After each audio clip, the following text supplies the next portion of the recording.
I'm really delighted to be here and share with you the work that we've been doing over the last 3 years, actually a bit more than 3 years, because developing the whole project also took a while.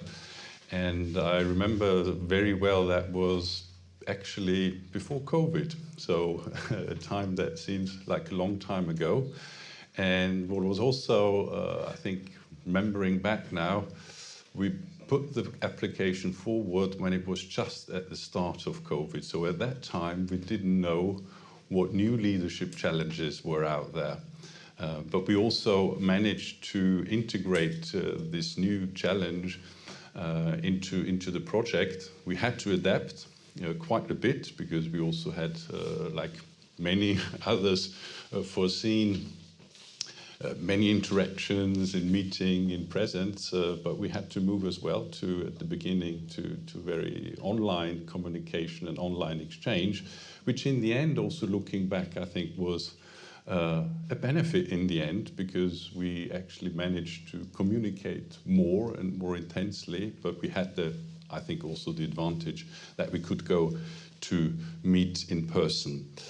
What I would like to do now with you is share the basic outcomes of what we've been doing. Our president already mentioned several of those outcomes, and because there are so many, I can only touch on them very briefly, but I hope it gives you an appetite to look into more details of all the products that we have developed, and thanks to also all the project partners, which really, I think, provided for a very diverse menu, which you can see on the slide here, which I will hopefully be able to, within the next half hour, guide you through and interest you to look at it a little bit more.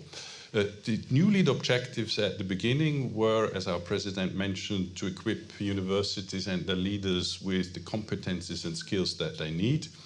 And we linked it also to the whole question of institutional transformation. I think that was also very clear from the beginning that maybe university leadership 10 years ago, although already challenging at that time, is very different today. And I think the last 3 years have shown that basically there's a constant crisis that universities have to face, and that is also something that we wanted to address there.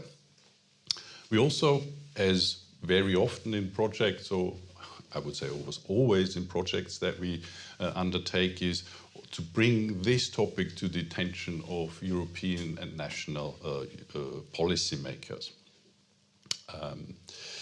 What was our approach? First of all, we did a mapping with a survey that we managed to get the interest of more than 200 universities from different systems across Europe. So here on the map, you see the countries that contribute that, and we had 2 surveys, one to individual institutions and one to our collective members, the national university associations, where we also got 21 responses elaborating on what is the state of play on university leadership development, what are the challenges that the university leaders find, and what's on their heart to tackle these challenges. We also took a strong peer learning approach, a co-creative approach, whereby not only the partners came together, but we also had 2 focus groups. One was hosted by our coordinator URL in Barcelona, and one was hosted by our partner, the University of Iceland in Iceland. And there we also created quite a strong interest from different university leaders across Europe. And we also had just earlier in this year a partnership event with Humane, where we've also collaborated on the topic Humane, representing professional leadership in universities, professional support leaders, where we looked at the topic of joint leadership. So also something that was at the core of the project.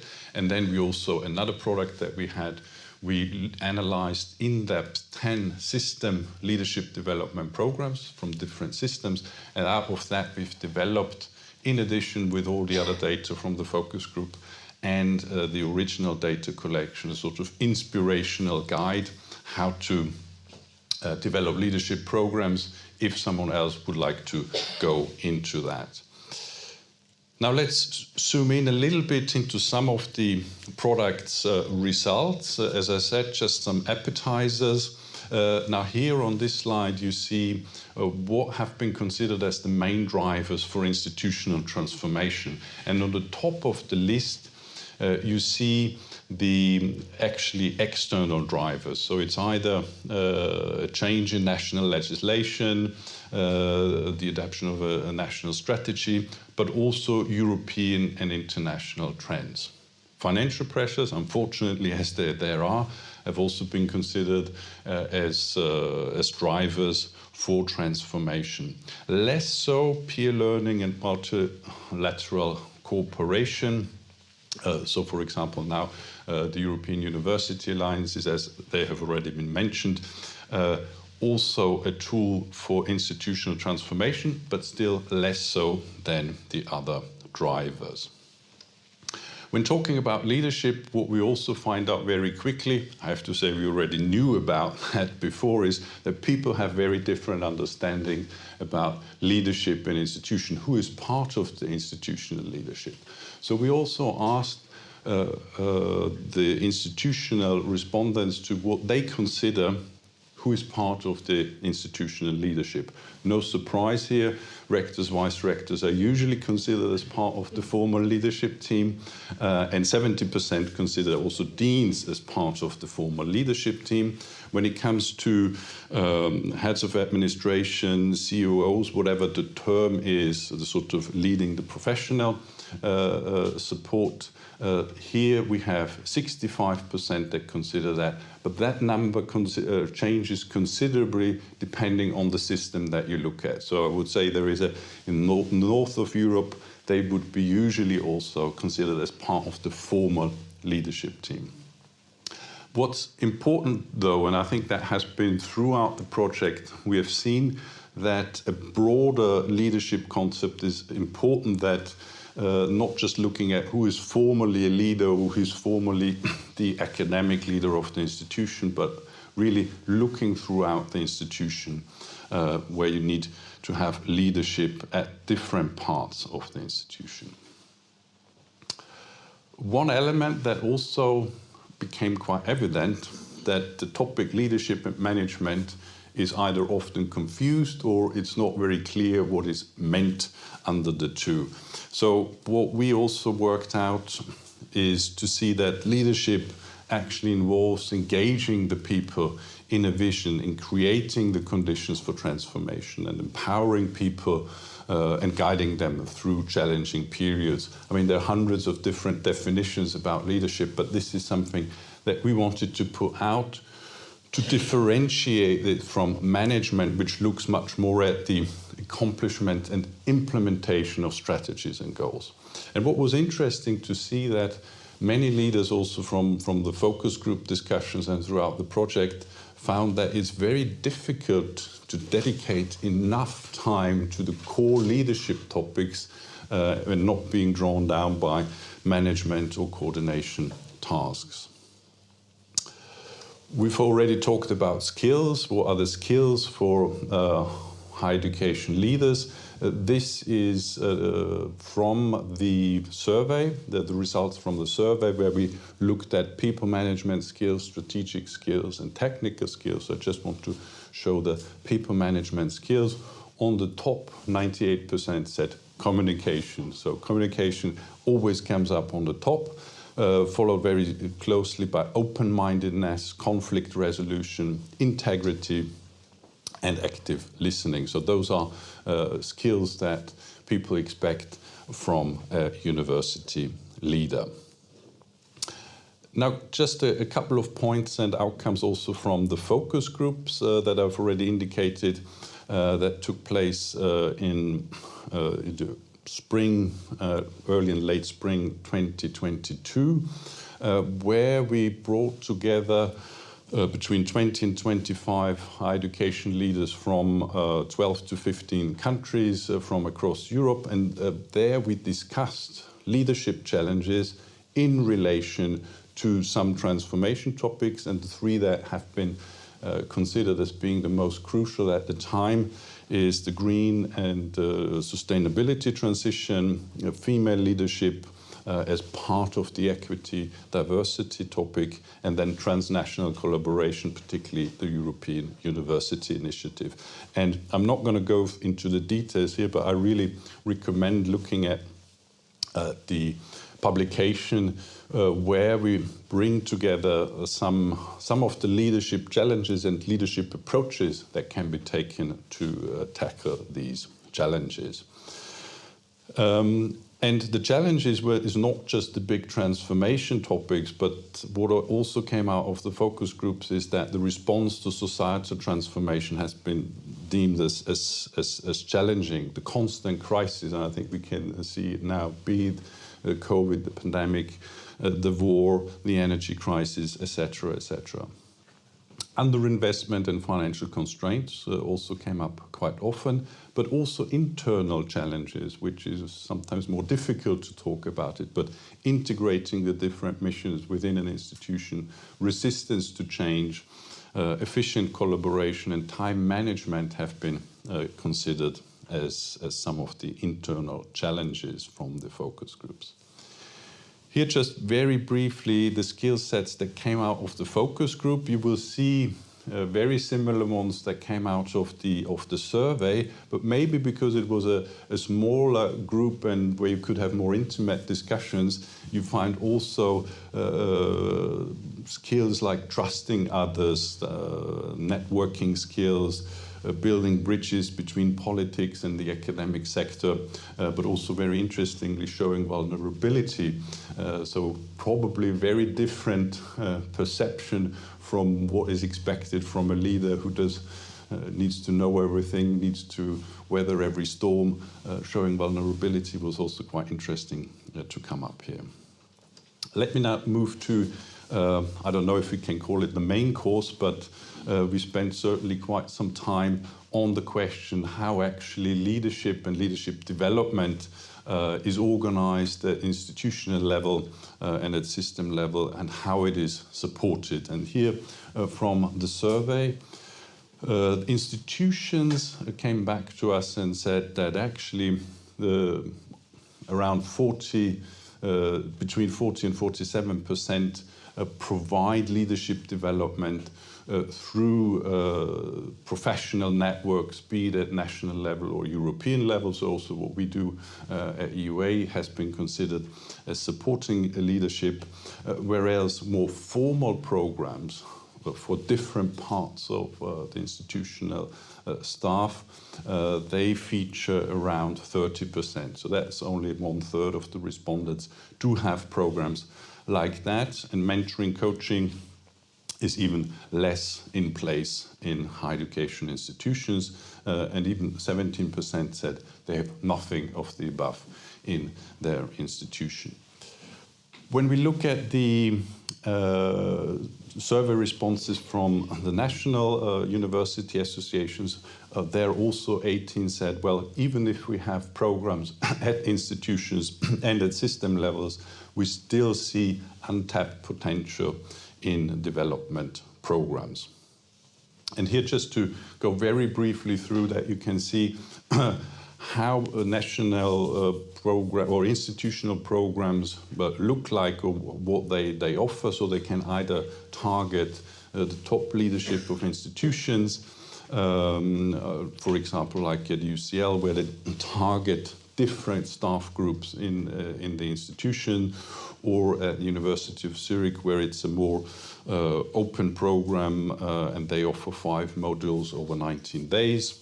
Then you have programs at institutions where they target academic leaders, also running from shorter programs to 12-month programs like the Tampere University, where you also can get ECTS points. And then you have programs that target specific groups like female leadership or leadership for women.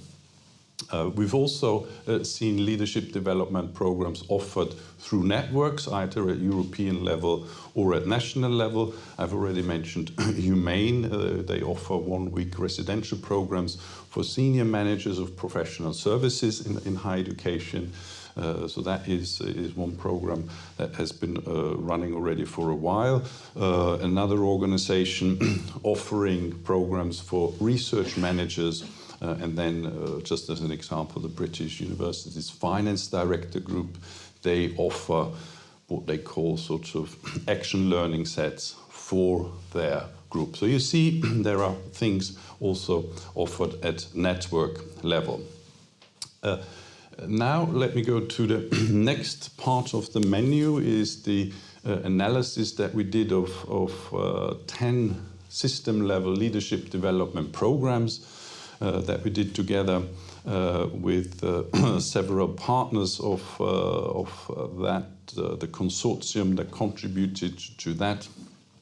And there you can see the 3 pillars that usually they're based on leadership, management, and governance. And in this guide, you will really see how usually the selection of participants taking place. We also looked at the content, what's the architecture like, the concept and themes, who are the speakers, the contributors, what is the format, what are the logistics. So this is really meant to give some ideas to those who want to develop a program and don't know where to start. And what was very interesting to see are really some common threads there. Again, here just some examples. Again, they can target the top leadership at institutions. One example is the Rectors Program from the Swedish Rectors Association. We will hear later from one of the panelists more about this program. Then Ireland has developed a leadership development program that is targeting both academically elected leaders as well as professional support leaders. In Germany, the Leadership as an Opportunity is targeting vice rectors, and the YouGov program in the Netherlands also has several modules looking at different levels at the institutions.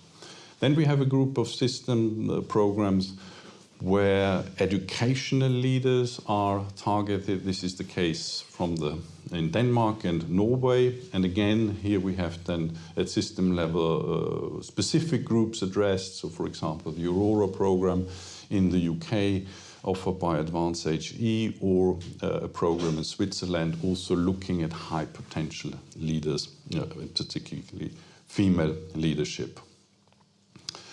Now, what has been the content of these leadership development programs? And here on this list, just to give you a flavor, in the 3 pillars, we have 3 elements, 3 pillars where we could also see topics that are usually offered, like development of personal skills, in terms of management, very often looking at financial management, human resources, or the organizational culture. Then we have a group of topics that are less covered, so everything that's related to power and politics or media training. Some programs do that, but not all of them. Quality assurance and performance, less often we found that. And then responsibility, accountability, also less often covered. To a range of topics, at least when we looked at them and analyzed them, were not really addressed, or only one program has addressed them. So informal leadership, micropolitics, cybersecurity, a reputation, foreign interference, and particularly EU policy and trends at European level that have also been communicated to us that they are very difficult to cover, at least in a substantial way. So that is what I wanted to show you on the leadership development program. And now I just want to highlight some of the products that partners have put forward. And I invite, of course, the partners also, if they want to contribute and mention something later, to do that. So two cases that looked at the topic of collective and shared leadership. The first case in Spain by our partners Crue and Ramon Lull looked at how to lead change in equity, diversity and inclusion. And the second topic that was addressed in this publication is how the SDGs are implemented in higher education institutions. And what is put out there is how actually jointly through organizations like the Spanish National Rectors Conference or the Catalan, how they can work together and actually through collective leadership implement a topic and also set out the vision. So here in these publications you find also what are the challenges and how to go about. The Polish case from both the Polish Rectors Conference and the Polish Rectors Foundation, they looked at how actually collective leadership can help addressing a crisis. So there are two videos how they explain how they have set up joint organization to lead through the pandemic and how they have done that. And it was very interesting how they've used the same mechanism also when the war in the Ukraine started. And as we all know, particularly Polish higher education institutions have been affected. And I really encourage everyone to have a look and listen to how Polish higher education leaders have worked together to address these challenges. One more publication and then I'll finish up. That has been done by our partner ESCP. We recently published this one. This was published in the summer, whereby they looked at different leadership styles. This is already something we've addressed in the focus groups, but we also wanted to dive a little bit deeper into that. And ESCP has taken 10 leadership styles and sort of analyzed, well, how do they fit the higher education environment? Again, maybe no surprise, you could see that different leadership styles fit for different situations. So it's not just something that you say, okay, we always have this style. For example, in a crisis moment, a more democratic leadership style might not be the style of choice of the moment, but that might be functioning very well in a very specific culture and an environment. What's coming out of that work is also that rarely leaders have just one style that they always, but they also switch between different leadership styles. A third finding was that the more directive or controlling styles are less effective within a higher education environment. So no one-size-fits-all approach is here. So really interesting work, and I think what is really interesting also for leaders to look at maybe this sort of more theoretical approach and see also how do you how do you reflect on your own leadership styles. So to conclude with, leading universities today is clear, requires a very different skill set than 15, 20 years ago. That was clearly the feedback that we've got from all activities. Also a link to our work on institutional autonomy. We've just published earlier this year the Autonomy Scorecard number 4, an update of also one of EUA's flagships, and where we could see that big transformations or autonomy also requires institutional leadership. So that's very important also to see the connection.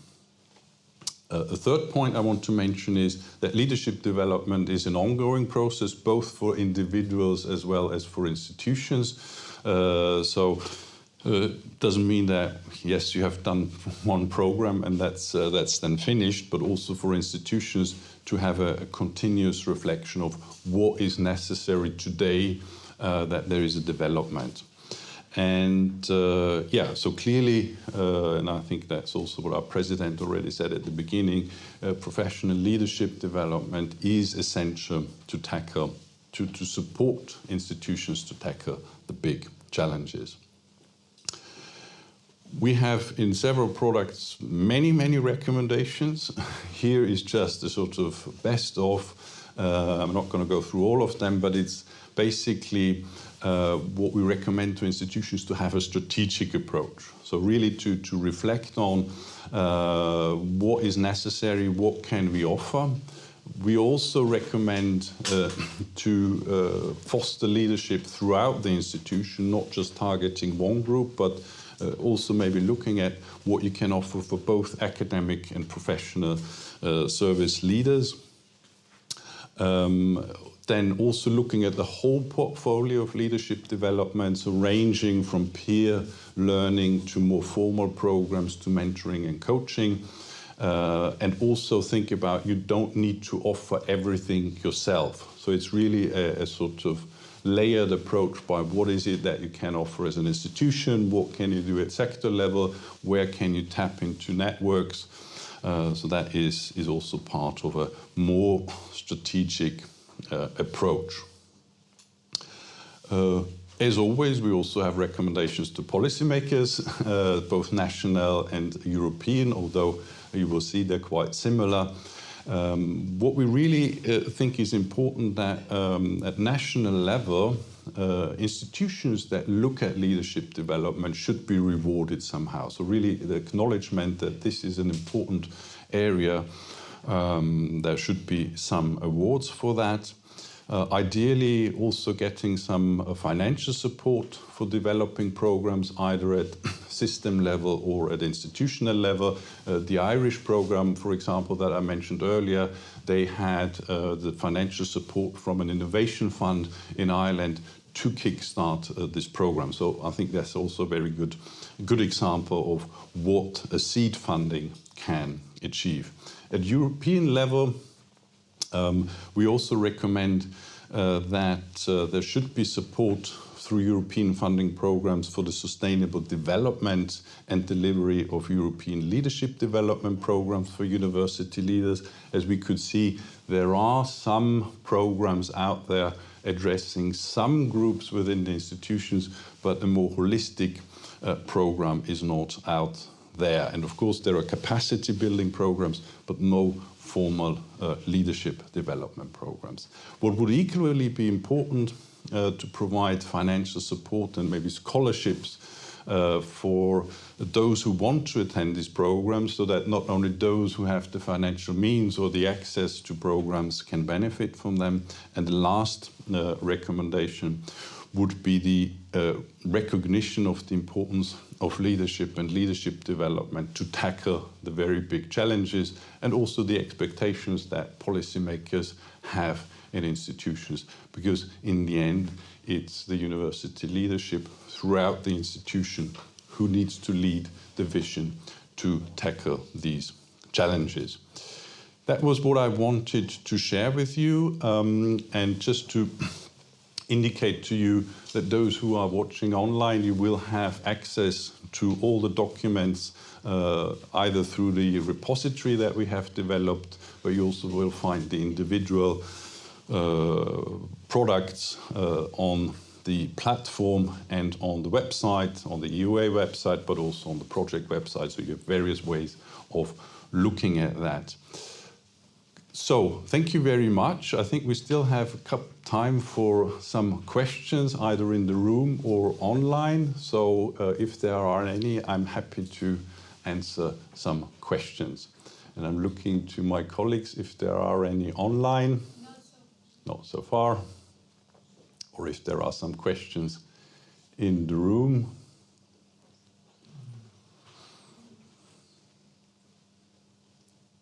Time for digestion of the heavy menu.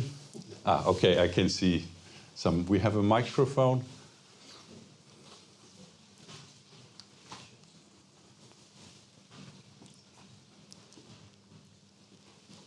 Oh.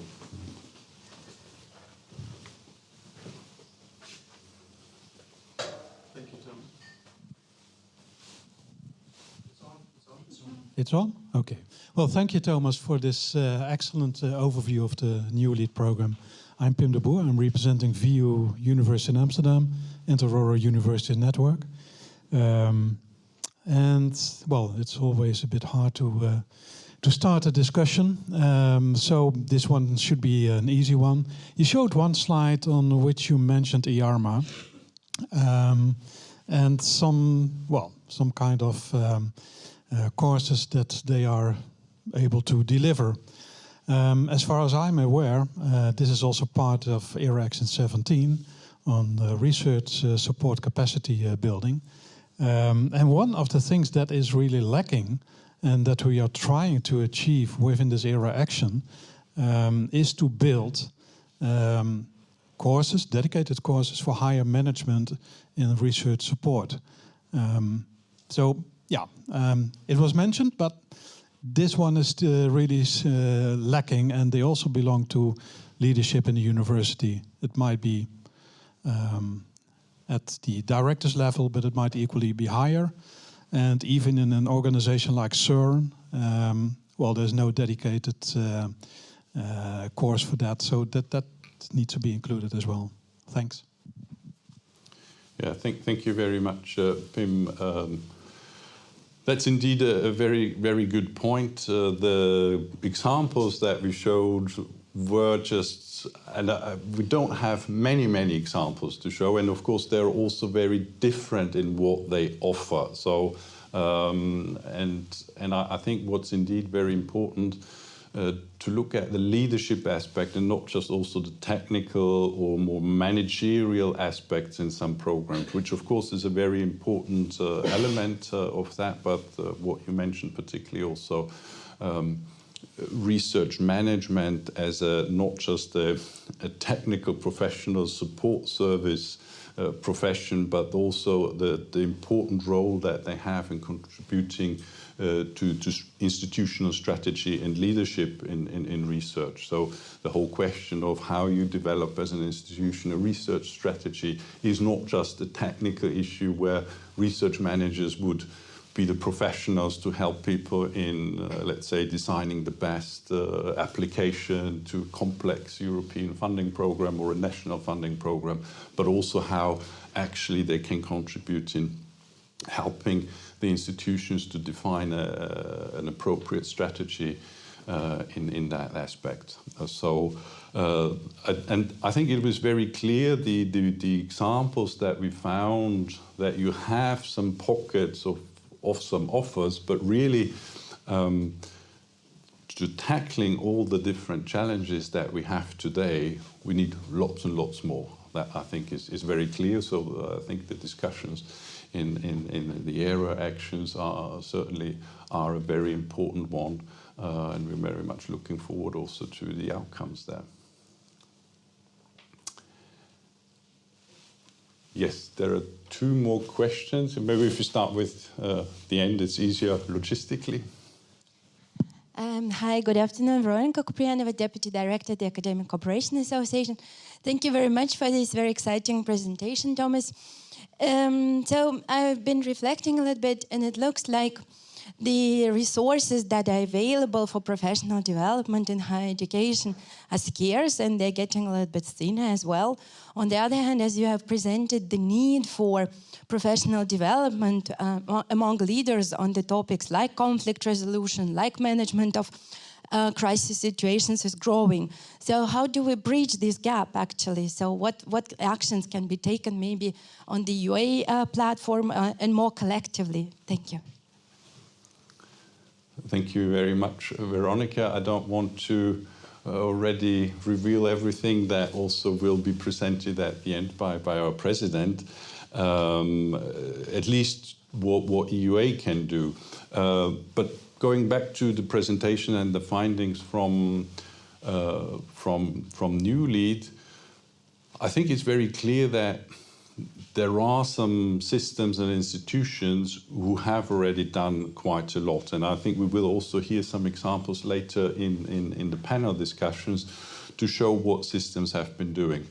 And then, as you could see, from the results of the survey, there are systems where neither institutions nor systems offer neither informal or more formal trainings in leadership development.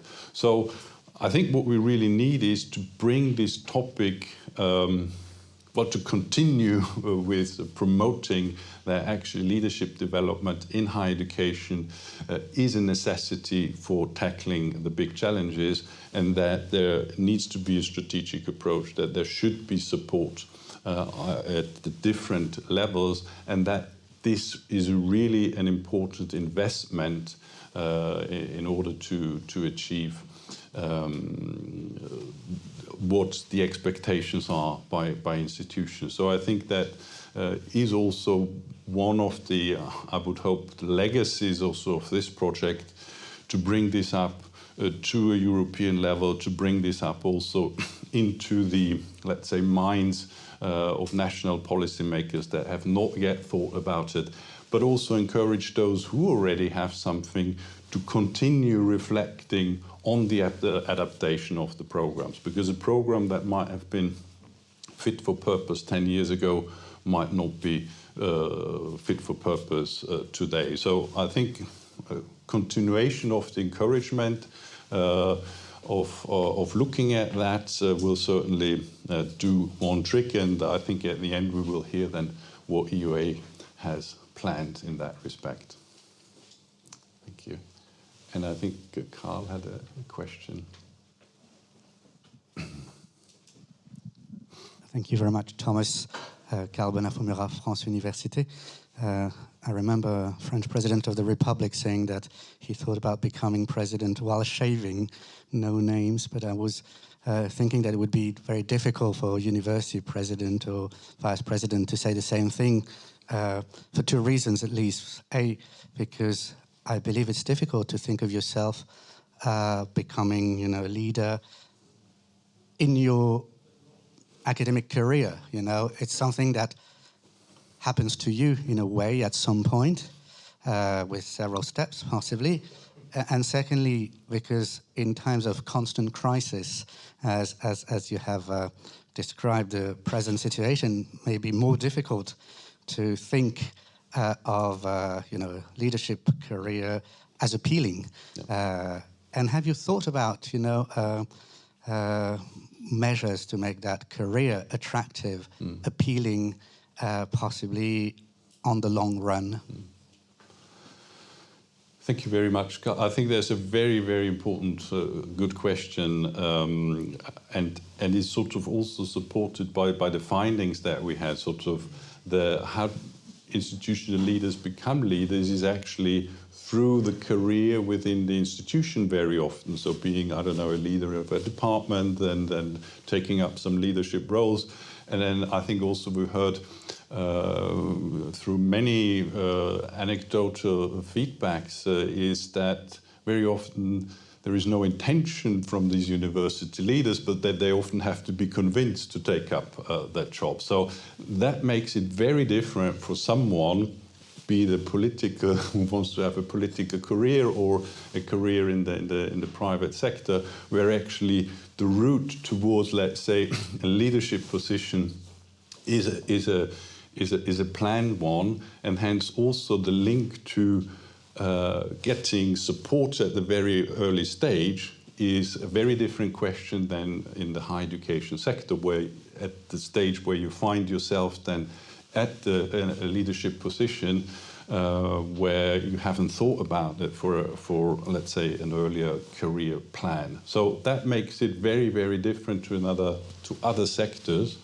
and particularly also I think the French president probably had already a different career perspective in mind. But that also is the link to why maybe in the past having leadership development programs is not something that you would sort of trigger a lot of interest, because not everyone would have thinking, okay, I need this because I want to have a leadership career within a higher education institution, but rather pursue the academic career. But I think we will hear also in the panel later on maybe some personal reflections on that. And Yeah, the attractiveness of becoming an institutional leader, I think this already the skill set that you need, and one that I haven't mentioned, but was also mentioned very often, that today you need to be resilient. So in times of crisis, the multiple things that you have to do as an institutional leader is huge, and I think this is not necessarily considered by the outside world, that actually these jobs are hugely complex, and they're not like in a private sector where you can constantly make decisions and then everyone has to follow you. You're doing this in an academic context, which is in the governance setup already much more complex. So indeed, I think that might be something also to reflect on, how to promote and make it nevertheless attractive. I think we've heard throughout the project some also very personal reflections where, despite all these challenges, people really told an interesting story why they engage in being in the leadership. So I think maybe this sort of personal storytelling could also be something to engage the next generation of university leaders, which I think is another very important aspect. Nino, we have some questions online. Thomas, should we ask also the question if we have time? Well, I think we're spot on in time. I mean, if there are one or two interesting questions, then I'll be short. Yes, which is connected. Participant Jörg asks, what are the effective ways to engage top leadership in these programs? Maybe attractive strategies, rewarding, and so on. Also a question that indeed we had, particularly in the last part of this project, in exchanges with institutions who offer programs, which are in most cases not obligatory programs that, let's say, someone who comes into leadership position has to join, but it's an offer. Some institutions offer some elements that they have to engage with on specific topics, but usually it's on a free will basis. And indeed, one of our recommendations would be indeed to integrate this into an incentive program, incentivize it, also included into maybe career progression, whereby I think there are lots of discussions already now in terms of changing or renewing academic careers, also to reflect that actually taking up leadership positions is a value for the institution and should also be maybe reflected in career progression paths. Okay, that was the question. We have more, but maybe, for instance, they're asking if EUA Plus to do something about that. But that we will do at the end. It's the privilege to our president to promote this. Well, then I think we can, of course, pick up some questions later, but then I would hand over to our Secretary General, Amanda Crawford, to invite the panelists to the next stage of the program. Thank you very much.